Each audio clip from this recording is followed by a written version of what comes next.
ہم آج کے زمانے کی اگر بات کریں تو اس وقت اگرچہ دنیا کے اندر بہت عریانی عام ہو رہی ہے، فحاشی عام ہوتی جا رہی ہے، مگر ایسے بھی لوگ ہیں آج کے زمانے میں بھی جو نیکی تقوی کی زندگی گزارتے ہیں۔ اگر یہ قدسی روحیں نہ ہوتی تو شاید اللہ تعالیٰ دنیا کی بساط کو لپیٹ دیتے ہیں۔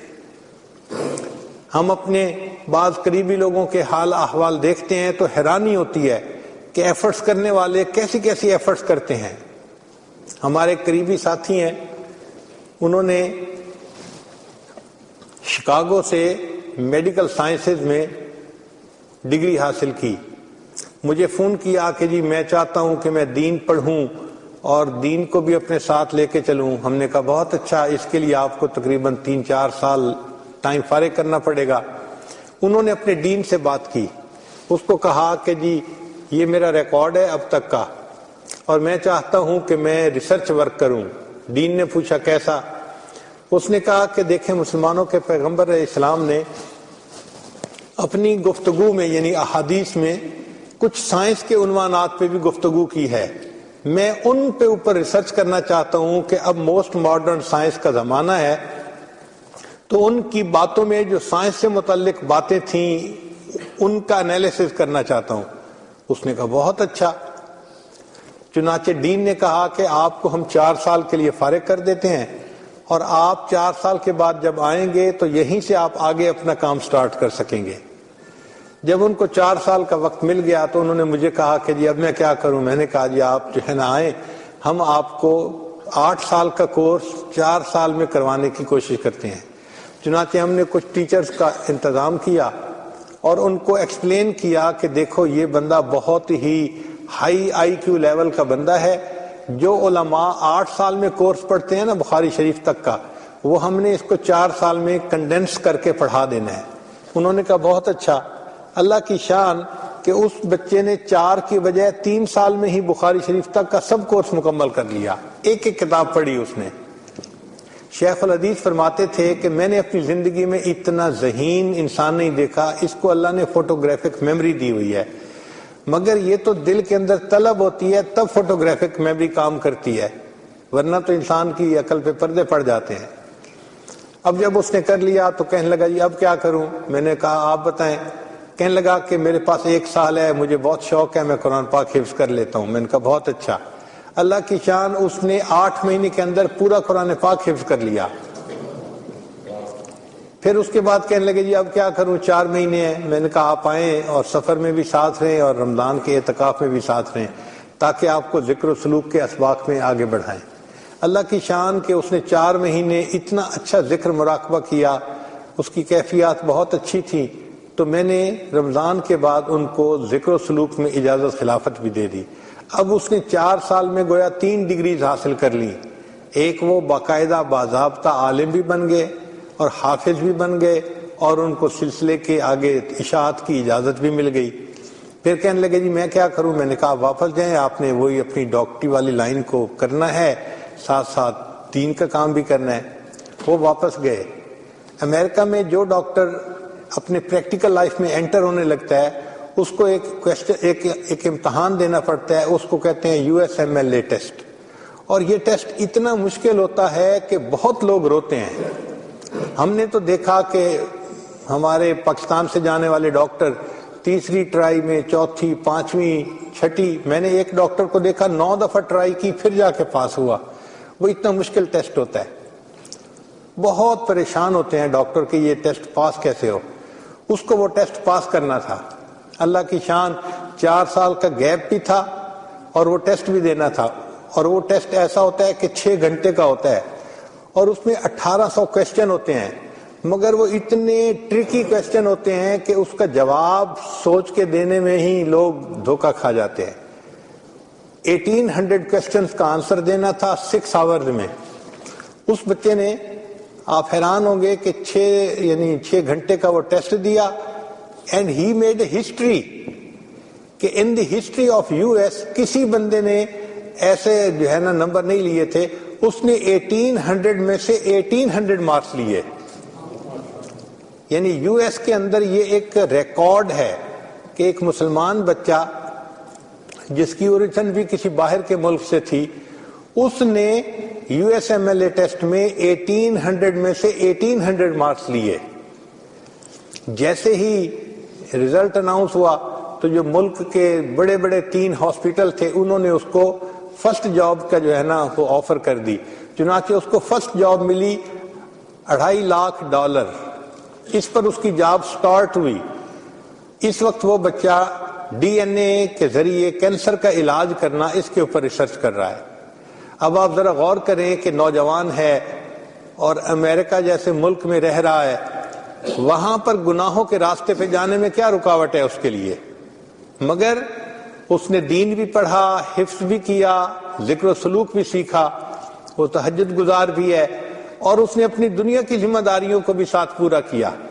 اور یہ نہیں کہ وہ فارغ بیٹھا ہوا ہے، بلکہ ایک ایسا ریسرچ ورک کر رہا ہے کہ جو دنیا میں اور کہیں نہیں ہو رہا۔ تو یہ لوگ ہمارے لیے قیامت کے دن ایک ریفرنس بن جائیں گے کہ بھئی اگر انہوں نے اسی ماحول میں رہتے ہوئے اتنا کچھ دین کے لیے کیا تھا تو تم نے کیوں نہ کیا؟ اور ہمارے پاس قیامت کے دن کوئی جواب نہیں ہوگا۔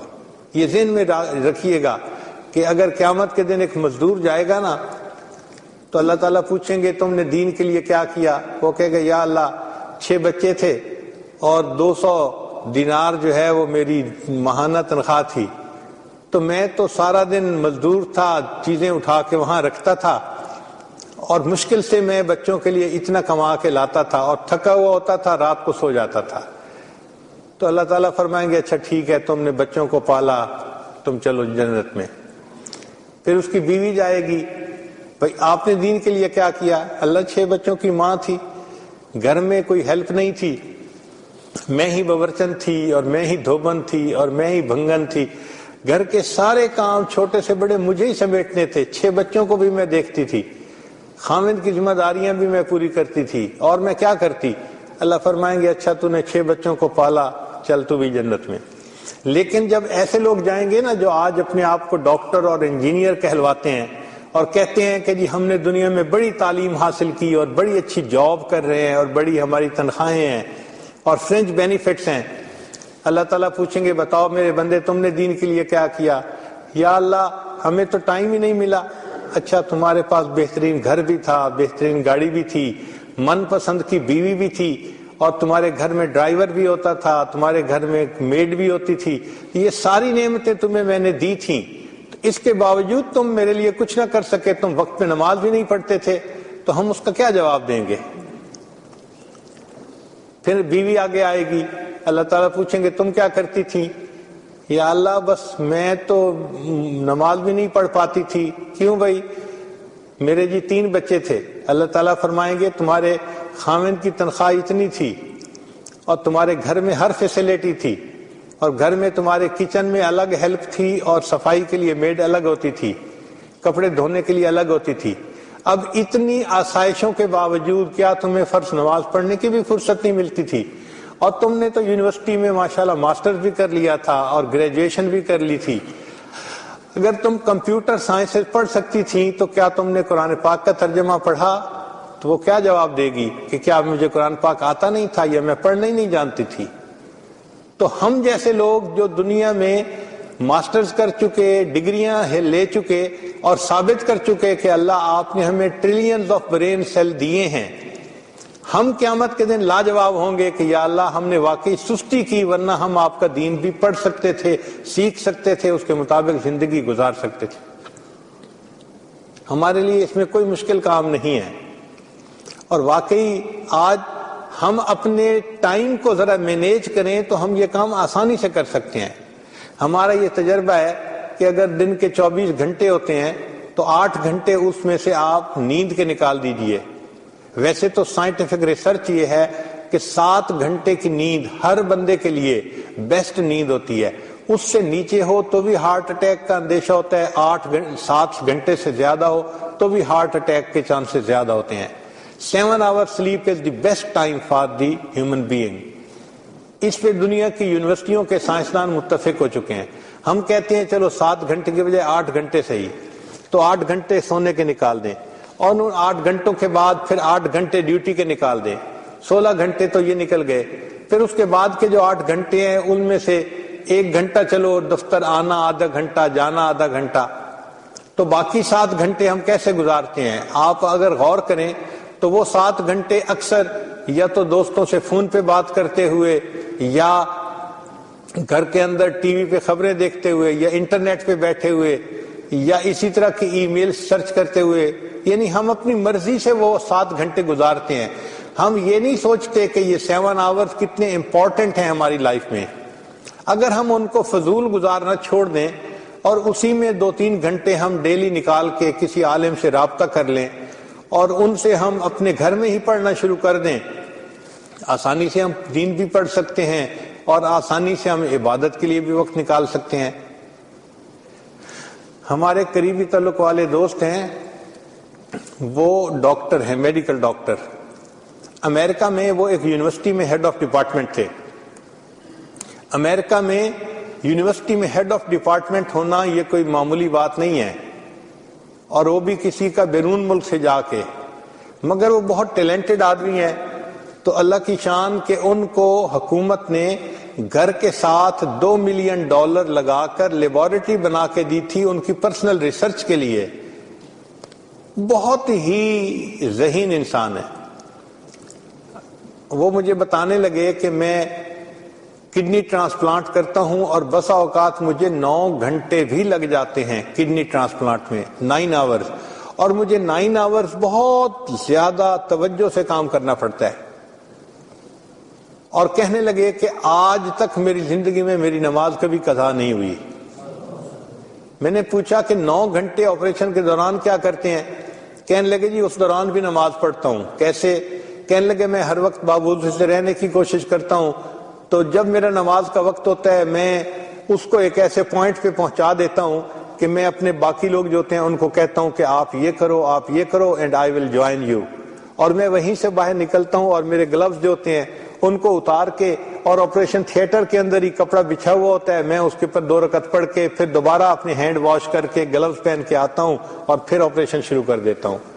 تو اگر ایک سرجن 9 گھنٹے کے آپریشن کے دوران اپنی نماز قضا نہیں ہونے دیتا، تو ہم لوگ اگر اپنے گھر میں ایئر کنڈیشن کمروں میں صوفوں پہ آرام سے بیٹھے چائے پی رہے ہوتے ہیں اور نمازیں قضا ہو جاتی ہیں، تو ہم قیامت کے دن کیا جواب دیں گے؟ اس لیے آج کے دن صرف اس پوائنٹ پہ سوچنا ہے کہ ہم اپنے ٹائم کو مینیج کیسے کریں، تاکہ ہم نعرہ تو لگاتے ہیں جی دین دنیا برابر برابر، مگر دین کو لے کے چلتے نہیں، ساتھ دنیا ہی چل رہی ہوتی ہے۔ دنیا میں کوئی کام ہوتا ہے تو ہم راتوں کو بھی جاگ لیتے ہیں، ہم سفر بھی کر لیتے ہیں، ہم کھانا بھی چھوڑ دیتے ہیں، ہر کام کو ہم اچھے طریقے سے کر کے دکھا دیتے ہیں، ہر اسائنمنٹ کو پورا کر دیتے ہیں، لیکن جہاں دین کا معاملہ ہوتا ہے وہاں ہم بیمار بھی بن جاتے ہیں، لاغر بھی ہو جاتے ہیں، کمزور بھی بن جاتے ہیں، ہم تو یہ بھی نہیں کر سکتے، یہ بھی نہیں کر سکتے۔ ایسے نظر آتا ہے کہ ہم دین کو واقعی اگنور کرتے ہیں اور اس کو ضروری نہیں سمجھ رہے ہوتے، حالانکہ قیامت کے دن اللہ رب العزت کے سامنے پیشی ہوگی تو اللہ تعالیٰ ہم سے پوچھیں گے کہ بتاؤ تم نے دنیا میں میرے لیے کیا وقت گزارا، دین کے لیے کیا کیا۔ تو آج اس بات کو سوچنے کی ضرورت ہے کہ ہم اپنی زندگی کے اوقات کو اس طرح سے مینیج کریں کہ ہم اپنی زندگی میں جو حقوق العباد ہیں وہ بھی پورے کریں اور جو حقوق اللہ ہیں ان کو بھی پورا کریں۔ اچھا انسان وہی ہے کہ جو حقوق اللہ اور حقوق العباد دونوں کو پورا کر کے زندگی گزارے، ورنہ دنیا کے اندر تو ہم بڑی ڈسٹنکشن لے کے پاس ہونے والے لوگ ہیں، اور قیامت کے دن اگر ہمیں کھڑا کیا گیا کہ تم نے تو یہ بھی نہ کیا، یہ بھی نہ کیا، یہ بھی نہ کیا، تو پھر قیامت کے دن کی ذلت سے بڑی ذلت تو کوئی نہیں ہو سکتی۔ چلیں آپ لوگ سب انجینئر ہیں، ایک چھوٹی سی